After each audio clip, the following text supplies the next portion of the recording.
ನಮಸ್ಕಾರ ಎಲ್ಲ ಕನ್ನಡಿಗರಿಗೆ. ಇತ್ತೀಚೆಗೆ ರಾಜಕೀಯ ತೀರಾ ಗಬ್ಬಾಗೋಗಿದೆ. ಅದಕ್ಕೆ ಮೂಲ ಕಾರಣನೂ ನಾವೇ, ಬೇರೆ ಯಾರನ್ನೂ ದೂಷಿಸಿ ಪ್ರಯೋಜನ ಇಲ್ಲ.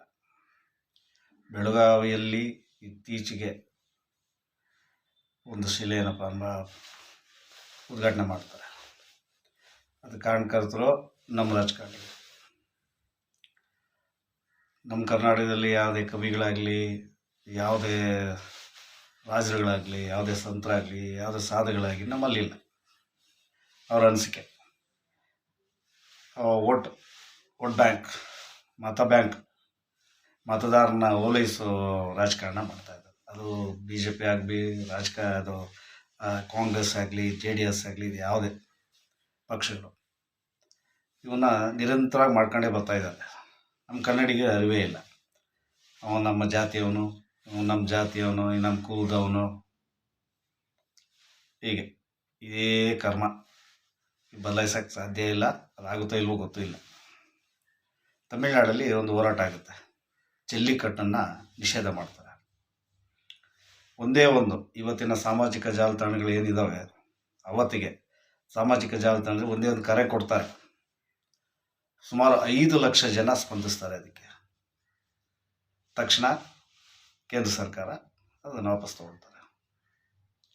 ಇದು ಹೋರಾಟ.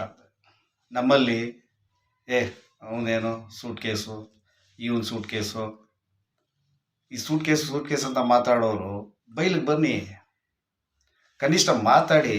ಇವತ್ತು ಸಾಮಾಜಿಕ ಜಾಲತಾಣಗಳು ಏನು ಒಬ್ಬ ಇಲ್ದೇ ಇರೋ ಕಥೆಗಳೆಲ್ಲ ಸೃಷ್ಟಿ ಮಾಡಿ ಜಗತ್ತಿನಲ್ಲಿ ಯಾರಿಲ್ಲ, ನಾವೇ ಶ್ರೇಷ್ಠರು, ನಮ್ಮದೇ ಎಲ್ಲ ಅನ್ನೋ ರೀತಿಯಲ್ಲಿ ಬಿಂಬಿಸ್ತಾ ಇದ್ದೀರಲ್ಲ, ಮಾತಾಡಿ. ಭಾಜಪದವ್ರು ಕನ್ನಡಿಗರಿಲ್ವೇ? ಕಾಂಗ್ರೆಸ್ನವ್ರು ಕನ್ನಡಿಗರಿಲ್ವೇ? ಒಬ್ಬ ಶಾಸಕ ಮಾತಾಡಿಲ್ಲ. ಆ ಲಕ್ಷ್ಮೀ ಹೆಬ್ಬಾಳ್ಕರು ಮಂತ್ರಿಗಳಾಗಿದ್ದೀರಾ, ಶಿವಾಜಿ ಸ್ವಾಮಿಗಳದ್ದು, ಮಹಾರಾಜರದು ನೀವಲ್ಲಿ ಪ್ರತಿಮೆಗೆ ತಯಾರಿ ನಡೆಸ್ತಾ ಇದ್ದೀರಾ. ಕರ್ನಾಟಕದಲ್ಲಿ ಯಾವುದೇ ರಾಜರಿಲ್ವೇ? ಇಮ್ಮಡಿ ಪುಲಿಕೇಶಿ ಇಲ್ವೇ? ಸಂಗೊಳ್ಳಿ ರಾಯಣ್ಣ ಇಲ್ವೇ? ಅದೇ ಮಹಾರಾಷ್ಟ್ರದಲ್ಲಿ ಕೆಂಪೇಗೌಡರದು, ಮಧುಕರಿ ನಾಯಕಂದು, ನಮ್ಮ ಸಂಗೊಳ್ಳಿ ರಾಯಣ್ಣಂದು, ಇಮ್ಮಡಿ ಪುಲಿಕೇಶಿದು ಪ್ರತಿಮೆ ಸ್ಥಾಪನೆ ಮಾಡಿ ಹೋಗ್ತಾ ಇದೆಯಾ ನಿಮಗೆ? ಓಲೆ ಅಲ್ಲಿರೋ ಸರ್ಕಾರದ ಜೊತೆ ಮಾತಾಡಿ ಮಾಡೋಕ್ಕಾಗುತ್ತಾ? ಯಡಿಯೂರಪ್ಪನವರು ಅವಾಗ ಮಾಡಿದರು. ಇಲ್ಲಿ ತಿರುವಳ್ಳೂರು ಪ್ರತಿಷ್ಠಾಪನೆ ಮಾಡಿದ್ರು, ಅಲ್ಲಿ ನಮ್ಮ ಸರ್ವಜ್ಞನ ಪ್ರತಿಮೆ ಮಾಡಿದ್ರು. ಅದು ಏನು ಒಪ್ಪಂದ ಆಯ್ತೋ ಗೊತ್ತಿಲ್ಲ, ಅವ್ರ ಒಳಪಂತಗಳು ರಾಜಕಾರಣದಲ್ಲಿ. ಈ ರೀತಿ ನೀವು ರಾಜಕೀಯ ನಾಟಕಗಳು ಮಾಡಿಕೊಂಡು ಕನ್ನಡಿಗರನ್ನ ದಿನದಿಂದ ದಿನಕ್ಕೆ ಕುಗ್ಗಿಸ್ತಾ ಇರೋದು ರಾಜಕಾರಣಿಗಳೇ, ಬೇರೆ ಯಾರೂ ಅಲ್ಲ. ಕನ್ನಡಿಗರು ಇನ್ನು ಮುಂದೆ ಆದ್ರೂ ಸ್ಪಂದಿಸಿ. ಸಾಮಾಜಿಕ ಜಾಲತಾಣದಲ್ಲಿ ಇಲ್ಲದೆ ಕಾಗೆ ಗೂಬೆಗಳ ಕಥೆಗಳನ್ನೆಲ್ಲ ಕೇಳ್ಕೊಂಡು ಯಾಕೆ ಕೂತಿದ್ದೀರಾ? ಅಲ್ಲೇನೋ ಅದಾಯ್ತಂತೆ, ಇಲ್ಲೇನೋ ಇದಾಯ್ತಂತೆ, ಇದು ಹಂಗಂತೆ, ಅದು ಹಿಂಗಂತೆ. ಏನ್ರಿ ಈ ಕಥೆಗಳೆಲ್ಲ? ನಾವು ಪುಸ್ತಕಗಳಲ್ಲಿ ಓದ್ತಾ ಇದ್ದೀವಿ. ಈಗ ನೋಡಿದ್ರೆ ಈ ಸಾಮಾಜಿಕ ಜಾಲತಾಣಗಳಲ್ಲಿ ಸೃಷ್ಟಿ ಮಾಡುವ ಬಹಳಷ್ಟು ಸೃಷ್ಟಿಗಳು ಇದ್ದಾವೆ. ಅಲ್ಲಷ್ಟು ಆ ರಿಯಾಲಿಟಿ ಅಂದರೆ ಅದರ ಇದು ನಿಮಗೆ ಗೊತ್ತಾಗ್ತಾ ಇಲ್ಲ ಅಂತಂದರೆ ಹೇಗೆ? ಎಲ್ಲ ಮಾತಾಡ್ತೀವಿ ನಾವು, ಅದರಲ್ಲಿ ಯಾವ್ದು ಸುಳ್ಳು ಯಾವ್ದು ಪೊಳ್ಳು ಅಷ್ಟು ಅರ್ಥ ಮಾಡ್ಕೊಳ್ಳಿಲ್ಲ ಅಂದರೆ ಹೆಂಗೆ? ಹೀಗೆ ಆದರೆ ಕರ್ನಾಟಕದ ಕತೆ ಕಷ್ಟ ಆಗುತ್ತೆ. ಕನ್ನಡ ಭಾಷೆ ಬಗ್ಗೆ ಅಭಿಮಾನ ಬೆಳೆಸ್ಕೊಳ್ಳಿ. ನೀವು ಬೆಳೆಸ್ಕೊಳ್ಳಿ ಅಂದರೆ ಕನ್ನಡಿಗರೇ, ಬೆಳೆಸ್ಕೊಳ್ಳೋ ಅವಶ್ಯಕತೆ ಇಲ್ಲ. ಕನಿಷ್ಠ ಮಾತಾಡಿ, ಸಾಮಾಜಿಕ ಜಾಲತಾಣಗಳಲ್ಲೇ ಮಾತಾಡಿ. ನೀವು ಕನಿಷ್ಠ ಅವ್ರು ಯಾರು ಈ ಪೊಳ್ಳು ಸುದ್ದಿಗಳನ್ನು ಹಬ್ಬಿಸ್ತಾರೋ ಅವ್ರಿಗೆಲ್ಲ ಮಟ್ಟ ಹಾಕೋದು ನೀವು ಸಾಮಾಜಿಕ ಜಾಲತಾಣದಲ್ಲಿ ಭಾಳ ಸುಲಭ. ಇಲ್ಲದೇ ಇರೋ ಕಥೆಯನ್ನು ಸೃಷ್ಟಿ ಮಾಡಿ ಅದಕ್ಕೆ ಬಣ್ಣ ಬಳ್ಳೋದು, ಹಲವಾರು ರೆಕ್ಕೆ ಪುಕ್ಕಗಳನ್ನೆಲ್ಲ ಬೆಳೆಸಿ ಅದನ್ನು ಹಾರಾಡಕ್ಕೆ ಬಿಟ್ಟು ಅದನ್ನ ಇಟ್ಕೊಂಡು ನೇತಾಡ್ಕೊಂಡು ಏನ್ರಿ ಇದು? ಎಲ್ಲಿದ್ದೀವಿ ನಾವು? ಏನು ಗೊತ್ತಿಲ್ಲ. ಮೊನ್ನೆ ಪೀಳಿಗೆಗಳು ಅಂದರೆ ಒಂದು 20 ವರ್ಷದ ಈಚೆಗೆ ಪೀಳಿಗೆಗಳು ಪ್ರಪಂಚ ನೋಡ್ತಾ ಇದ್ರು. ಪೀಳಿಗೆಗಳು ಪ್ರಪಂಚನೇ ಇದು ಭ್ರಮಾಲೋಕದಲ್ಲಿದ್ದೀವಿ. ಈ ಸಾಮಾಜಿಕ ಜಾಲತಾಣಗಳಲ್ಲಿ ಭ್ರಮೆನ ಆರಾಮಾಗಿ ಸೃಷ್ಟಿ ಮಾಡ್ಬೋದು. ಇದೇ ಭ್ರಮೆ ಅಂದ್ಕೊಂಡಿದ್ರೆ ಹೇಗೆ?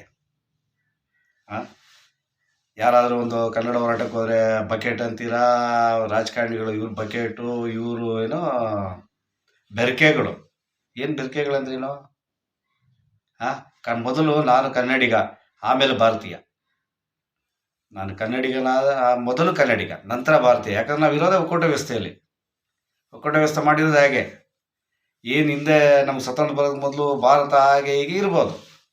ಅದು ನಮ್ಗೆ ಗೊತ್ತಿಲ್ಲ. ಸ್ವತಂತ್ರ ಬಂದ ಮೇಲೆ ನಮಗೆ ಒಂದು ಸಂವಿಧಾನ ಇದೆ. ನಮ್ಮ ಸಂವಿಧಾನದ ಅಡಿಯಲ್ಲಿ ನಾವೆಲ್ಲರೂ ಜೀವನ ಮಾಡಬೇಕು, ಜೊತೆಗೆ ಹೋಗ್ಬೇಕು, ಸಂವಿಧಾನ ಜೊತೆಗೆ ಹೋಗ್ಬೇಕು. ಅದನ್ನು ಬಿಟ್ಟು ಅದು ಹಾಗೆ ಇದು ಹೀಗೆ ಏನೋ ಕನ್ನಡದ ಪರ ಮಾತಾಡಿಬಿಟ್ರೆ ನಾವು ದೇಶದ್ರೋಹಿಗಳಾಗ್ಬಿಡ್ತೀವ. ಏನು ಪಾಕಿಸ್ತಾನದಲ್ಲಿ ಇದೆಯಾ ನಮ್ಮ ಕರ್ನಾಟಕ? ಹಾಂ, ಅಷ್ಟು ಅರಿವಿಲ್ವಾ ನಿಮಗೆ ಮಾತಾಡೋರಿಗೆ? ಇವತ್ತಿನ ಯುವಕರು ಅಬ್ಬಬ್ಬಬ್ಬಬ್ಬಬ್ಬ ಏನು ಓಹೋ ಹಾರಾಡೋದು ಚೀರಾಡೋದು. ಇಷ್ಟೇ ಹಾರಾಟ ಚೀರಾಟನ ಕನ್ನಡ ಪರವಾಗಿ ನೀವು ತೋರಿಸಿದ್ದಿದ್ರೆ ನಾವು ಎಲ್ಲೋ ಇರ್ತಾ ಇದ್ವಿ. ಹಾಂ, ನಮಗೆ ಬೇರೆಯವ್ರ ಮಾದರಿ ಆಗಬೇಕಾ? ಬೇರೆಯವ್ರ ಮಾದರಿ ಆಗ್ಬೇಕಂದ್ರೆ ಇನ್ನು ಮುಂದಾದರೂ ಕನ್ನಡ ಪರ ಒಲವನ್ನು ಬೆಳೆಸ್ಕೊಳ್ದೆ ಹೋದ್ರೂ ಪರವಾಗಿಲ್ಲ, ಕನ್ನಡ ಮಾತಾಡಿ. ಕನ್ನಡ ಮಾತಾಡದೆ ಹೋದ್ರೂ ಪರವಾಗಿಲ್ಲ. ಕನ್ನಡಿಗರನ್ನ ಅವಮಾನ ಮಾಡೋದಾಗಲಿ, ಕನ್ನಡತನವನ್ನು ಕೀಳಾಗಿ ಕಾಣೋದಾಗಲಿ ದಯವಿಟ್ಟು ಯಾವುದೇ ಯುವಕರಾಗಲಿ, ಯಾವುದೇ ಸಂಘ ಸಂಸ್ಥೆಗಳಾಗಲಿ ಮಾಡಬಾರ್ದು. ಒಂದು ನೆನಪಲ್ಲಿ ಇಟ್ಕೋಬೇಕು, ನಮಗಿರೋದು ಹಳದಿ ಕೆಂಪು ಬಾವುಟ.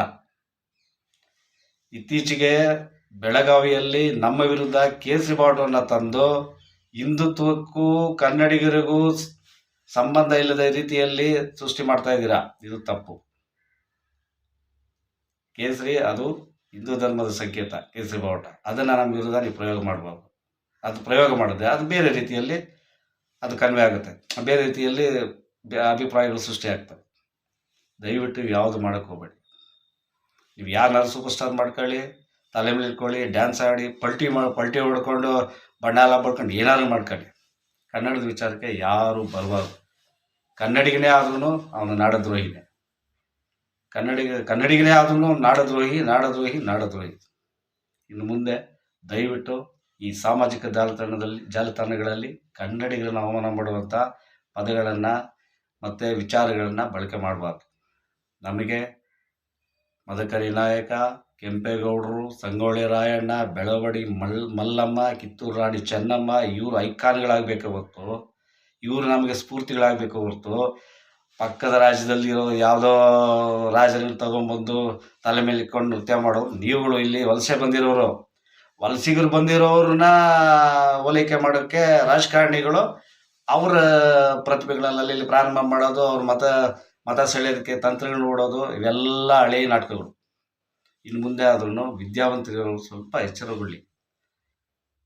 ಸಾಮಾಜಿಕ ಜಾಲತಾಣಗಳಲ್ಲಿ ಬರುವಂಥ ಸುದ್ದಿಗಳು ಏನಿದಾವೆ ನೀವು ಸೃಷ್ಟಿ ಮಾಡೋದು ಅವೆಲ್ಲ ನಿಜ ಅನ್ಕೋಬೇಡಿ. ದಯವಿಟ್ಟು ಕನ್ನಡ ಪರ ಚಿಂತನೆಗಳನ್ನು ಬೆಳೆಸ್ಕೊಳ್ಳಿ. ಇಲ್ಲಾಂದರೆ ತುಂಬ ಕಷ್ಟ ಆಗುತ್ತೆ. ಕನ್ನಡಕ್ಕೆ ಅಲ್ಲ, ಕರ್ನಾಟಕಕ್ಕೆ ಇತ್ತೀಚೆಗೆ ವಲಸೆಗಳು ಅತಿ ಹೆಚ್ಚಾಗಿ ಬರ್ತವೆ. ಇದು ಕೂಡ ರಾಜಕಾರಣನೇ ಇರ್ಬೋದು, ನಿಮ್ಗೆ ಅರ್ಥ ಆಗಲ್ಲ. ನಾಳೆ ದಿನ ರಾಜಕಾರಣಿಗಳು ಬೇರೆಯವ್ರು ಇರ್ತಾರೆ, ನಿಮ್ಮ ಕೈನಲ್ಲಿ ಆಗಲ್ಲ. ರಾಜಕಾರಣಿಗಳು ಬೇರೆ ಇರ್ತಾರೆ, ನೀವು ಅವ್ರನ್ನ ಓಲೈಕೆ ಮಾಡೋಕ್ಕಾಗಲ್ಲ. ಅವರಲ್ಲೇ ಒಬ್ಬ ನಾಯಕ ಉಟ್ಕೋತಾನೆ. ಅವರಲ್ಲೇ ಒಬ್ಬ ನಾಯಕ ಉಟ್ಕೊಂಡ್ಮೇಲೆ ಮುಗೀತು ನಿಮ್ಮ ಕತೆ. ಕನ್ನಡ ಇಲ್ಲ, ಕನ್ನಡ ಇಲ್ಲ, ಅವರೇ ಎಲ್ಲ. ಇದು ಪ್ರಾರಂಭ ಆಗಿದೆ. ಎಚ್ಚೆತ್ಕೊಳ್ಳಿ. ಸಾಮಾಜಿಕ ಜಾಲತಾಣಗಳನ್ನು ಉತ್ತಮವಾಗಿ ಬಳಸ್ಕೊಳ್ಳಿ. ಕನ್ನಡದ ವಿರೋಧಿ ಪದಗಳನ್ನು ಬಳಕೆ ಮಾಡಬಾರ್ದು, ಯಾರೇ ಆಗಲಿ ಮಾಡಬಾರ್ದು. ನಿನ್ನ ಕನ್ನಡ ಇಷ್ಟ ಇಲ್ಲ, ಸುಮ್ಮನೆ ಇದ್ಬಿಡು. ಕನ್ನಡ ಪರವಾಗಿ ಮಾತಾಡೋರು ಅಲ್ಲೇನೋ ದುಡ್ಡು ತೊಗೊಳ್ತಾರೆ, ಇಲ್ಲೇನೋ ಮಾಡ್ತಾರೆ, ಅವ್ರು ಸೂಟ್ ಕೇಸು. ಅವ್ರು ಬಂದಿಲ್ಲ ಅಂದರೆ ಆಗಲ್ರಿ. ಅವ್ರು ಸೂಟ್ ಕೇಸ್ ತೊಗೊಳ್ತಾರೋ ಇನ್ನೊಂದು ಮಾಡ್ತಾರೋ. ಅವ್ರು ಬಂದು ಹೋರಾಟಗಳು ಮಾಡಲಿಲ್ಲ ಅಂದರೆ ಒಬ್ಬ ಈ ಹೋರಾಟದಲ್ಲಿ ಭಾಗಿಯಾಗಿ ನಾನು ಹೇಳ್ತೀನಿ ಕೇಳಿ, ಒಬ್ಬ ಹಿಂದಿಯವನು ನಮ್ಮ ಅಷ್ಟು 100 ಜನಗಳಿಗೆ ಜವಾಬ್ ಕೊಡ್ತಾರೆ ಅಂದರೆ ನಿಮ್ಗೆ ನಾಚಿಕೆ ಆಗಬೇಕು. ನೀವೆಲ್ಲ ಮಾತಾಡೋರಿಗೆ ಒಬ್ಬ ಹಿಂದಿಯವನು ನೈನಿ ಕಾಲೆಗ ಕ್ಯಾಕರೆಗ ಅಂತಾನೆ. ಏನು ಮಾಡ್ಬೇಕು ಹೇಳಿ? ನಾವು 100 ಜನ ಸುಮ್ಮನೆ ನಿಂತ್ಕೊಂಡು ತೆಗಿಯಪ್ಪ ಹಿಂದಿ ಬೋರ್ಡ್ ತೆಗಿಯೋ, ಕನ್ನಡ ಹಾಕೋ ಅಂದರೆ ನೈನಿ ಕಾಲೆಗ ಕ್ಯಾಕರೆಗ ಅಂತ ಹಿಂಗೆ ಎದೆ ಸೆಟ್ಸ್ಕೊಂಡು ಬರ್ತಾನೆ. ಏನು ಮಾಡಬೇಕು? ನಾವು ಹೋರಾಟ ಮಾಡಿದ್ರೆ ಗುಂಡಗಳು ನಮ್ಮ ಮೇಲೆ ರೌಡಿ ಶೀಟರ್ಗಳು ಓಪನ್ ಮಾಡೋದು. ಕನ್ನಡಿಗರ ವಿರುದ್ಧ ಇವೆಲ್ಲ ಮಾಡ್ತಾರೆ, ರಾಜಕಾರಣಿಗಳು ಮಾಡ್ತಾರೆ, ಆರಾಮಾಗಿ ಮಾಡ್ತಾರೆ. ಅವ್ರಿಗೇನು ಸೇಫ್ ಝೋನ್, ಅವ್ರು ಆರಾಮಾಗಿ ಬಚಾವ್ ಹೋಗ್ಬೇಕು. ಮತ್ತು ಕನ್ನಡಿಗರೇ ಮತದಾನ ಮಾಡೋರು ಕನ್ನಡಿಗರೇ. ಈ ಬೆಂಗಳೂರು ನಗರ ಒಂದು ಬಿಟ್ಟರೆ ಇಡೀ ಕರ್ನಾಟಕದಲ್ಲಿ ಎಲ್ಲ ರಾಜಕಾರಣಿಗಳು ಗೆಲ್ಸೋದು ಕನ್ನಡಿಗರೇ. ಅಲ್ಲಿನ ಸ್ವಲ್ಪ ದಿನಗಳಲ್ಲೆಲ್ಲ ಬೇರೆ ಭಾಷೆಯವರು ಬರ್ತಾರೆ. ಆಗೇನು ಮಾಡ್ತೀರಾ? ಅವರಲ್ಲಿ ನಾಯಕ ಉಟ್ಕೊಂಡ್ರೆ ಮುಗಿತು ಕತೆ. ನಿಮ್ಗೇನು ಮಾಡೋಕ್ಕಾಗಲ್ಲ. ನಿಮಗೆ ಬರೀ ತಲೆಗಳು ಎಣಿಸೋದು ಬಿಟ್ಟು ರಾಜಕಾರಣಿಗಳು ನಾಡಿಗೋಸ್ಕರ, ನಮ್ಮ ಕನ್ನಡಿಗರಿಗೋಸ್ಕರ ಕೆಲಸ ಮಾಡೋದನ್ನು ನೀವು ಕಲೀರಿ. ಎಲ್ಲಿ ರಸ್ತೆಗಳು ಕಿತ್ತೋಗಿದೆ, ಎಲ್ಲಿ ಶಾಲೆಗಳು ಸರಿ ಇಲ್ಲ, ಎಲ್ಲಿ ಯಾವ ಕೈಗಾರಿಕೆಗಳಲ್ಲಿ ನಮ್ಮ ಕನ್ನಡಿಗರಿಗೆ ಉದ್ಯೋಗ ಇಲ್ಲ, ಇಂಥವ್ರ ಬಗ್ಗೆ ಯೋಚನೆ ಮಾಡೋದು ಬಿಟ್ಬಿಟ್ಟು ಯಾವ ಇಲ್ಲ ಸಲ್ಲದ ವಿಧಾನಸಭೆಯಲ್ಲಿ ನೀವು ಮಾತಾಡೋ ಮಾತು ಕೇಳಿಸ್ಕೊಂಡ್ರೆ ನಮಗೆ ಏನಕ್ಕಪ್ಪ ಇವನ್ನೆಲ್ಲ ಆಯ್ಕೆ ಮಾಡಿ ಕಳಿಸಿದ್ವಿ ಅನ್ಸುತ್ತೆ. ಭಾಳ ಬೇಜಾರಾಗುತ್ತೆ. ಇಲ್ಲೂ ಅಷ್ಟೇ, ಆ ಲೋಕಸಭೆಯಲ್ಲಿ ನಮ್ಮವ್ರು ಉಸಿರೇ ಬಿಡಲ್ಲ ಬಿಡಿ. ಉಸಿರು ಬಿಟ್ರೆ ಭಾರಿ ಕಷ್ಟ ಅವರಿಗೆ. ಆಕ್ಸಿಜನ್ ಇರೋದಿಲ್ಲ. ಡೈಲಿ ಆ ಮೆಟ್ಲು ಹತ್ತುವಾಗಲೇ ಎಲ್ಲ ಹೋಗ್ತಿರ್ತದೆ. ಅದು ಸುಮ್ಮನೆ ಕೂತಿರ್ತಾವೆ ಅಷ್ಟೇ. ನಿಂಗೆ ಕಾರ್ಟೂನ್ ಬಿಡ್ತಾರ, ಏನಕ್ಕೂ ಪ್ರಯೋಜನ ಇಲ್ಲ. ಮತ್ತು ಇಲ್ಲಿಂದ ಆಯ್ಕೆ ಆಗಿರೋ ಹೋಗೋರು ಯಾವ್ಯಾವುದೋ ಪಕ್ಷಗಳಲ್ಲಿ ಸೇರ್ಕೊಂಡಿರೋ ಸ್ವಾಮಿ ಕನ್ನಡಿಗರನ್ನ ಅವಮಾನ ಮಾಡೋ ರೀತಿಯಲ್ಲಿ ಸ್ಟೇಟ್ಮೆಂಟ್ ಕೊಡೋದು, ಇವೆಲ್ಲ ಹೇಳಿಕೆಗಳನ್ನ ಸಹಿಸ್ಕೊಳಕ್ಕಾಗಲ್ಲ. ಇವು ರಾಜಕಾರಣಿಗಳಿಗೆ ಎಚ್ಚರ ಅಲ್ಲ, ನಿಮಗೂ ರಾಜಕಾರಣಿಗಳಿಗೆ ಎಚ್ಚರಿಕೆ. ಮತದಾರರು ಭಾಳ ಮುಖ್ಯ. ಮತದಾರರು ನೀ ಕನ್ನಡಕ್ಕೆ ಏನು ಮಾಡ್ತೀಯ ಅಂತ ಯಾವತ್ತಾದ್ರೂ ಕೇಳಿದ್ದೀರಾ? ಕೇಳಿಲ್ಲ. ನಮ್ಮ ಜಾತಿಯವನು, ಇವ್ನು ನಮ್ಮ ಭಾಷೆಯವನು, ಇವ್ನಿಗೆ ಮತ ಹಾಕಿದ್ರೆ ನಾವು ಸೇಫ್ಟಿ ಇರ್ತೀವಿ. ಕೊನೆಯಲ್ಲಿ ನೋಡಿದ್ರೆ ಏನೂ ಉಪಯೋಗ ಇಲ್ಲ. ಹೀಗೇ ಮಾಡ್ಕೊಂಡು ಹೋದರೆ ಕನ್ನಡಕ್ಕೆ ಕಷ್ಟ. ಮೊದಲು ರಾಜ ಮಹಾರಾಜರ ಕತೆ ಬಿಡಿ, ಅವ್ರ ಇತಿಹಾಸ ಅದು ಮುಗಿದೋಯ್ತು. ಈಗ ನಮ್ಮ ನೀವು ಏನಾದ್ರು ಶಿಲೆಗಳು ಮಾಡೋದಾದರೆ ಕನ್ನಡದ ಕವಿಗಳಿದ್ದಾವೆ, ಭಾಳಷ್ಟು ಜನ ಇದ್ದಾರೆ ಜ್ಞಾನಪೀಠ ತೊಗೊಂಡಿರು. ಎಲ್ಲ ರಾಜ್ಯಗಳಲ್ಲಿ ಅವ್ರನ್ನ ಹಾಕಿ ನಮ್ಮ ವಿಧಾನಸೌಧದ ಮುಂದೆ ಯಾವುದಾದ್ರು ಶ್ರೇಷ್ಠ ಕವಿಗಳನ್ನ ಪ್ರತಿಮೆಗಳು ಇಡಿ. ರಾಜಕಾರಣಿಗಳು ಬಿಡಿ, ರಾಜಕಾರಣಿಗಳು ಕುತಂತ್ರ ತಂತ್ರ ಅವ್ರಗಳದೆಲ್ಲ ಎಲ್ಲೂ ನಿಲ್ಸಕ್ಕೆ ಹೋಗ್ಬಿಡಿ. ಅದು ಪ್ರಯೋಜನ ಇಲ್ಲ. ನಾಳೆ ಇನ್ನೊಬ್ಬ ಬರ್ತಾನೆ, ಅದನ್ನ ಕಿತ್ತಾಕ್ತಾನೆ, ಅವ್ರ ಗುರುಗಳನ್ನ ಅಲ್ಲಿ ಪ್ರತಿಷ್ಠಾಪನೆ ಮಾಡ್ತಾನೆ. ಕನ್ನಡ ಕನ್ನಡ ಕನ್ನಡ ಕನ್ನಡ. ಧನ್ಯವಾದಗಳು.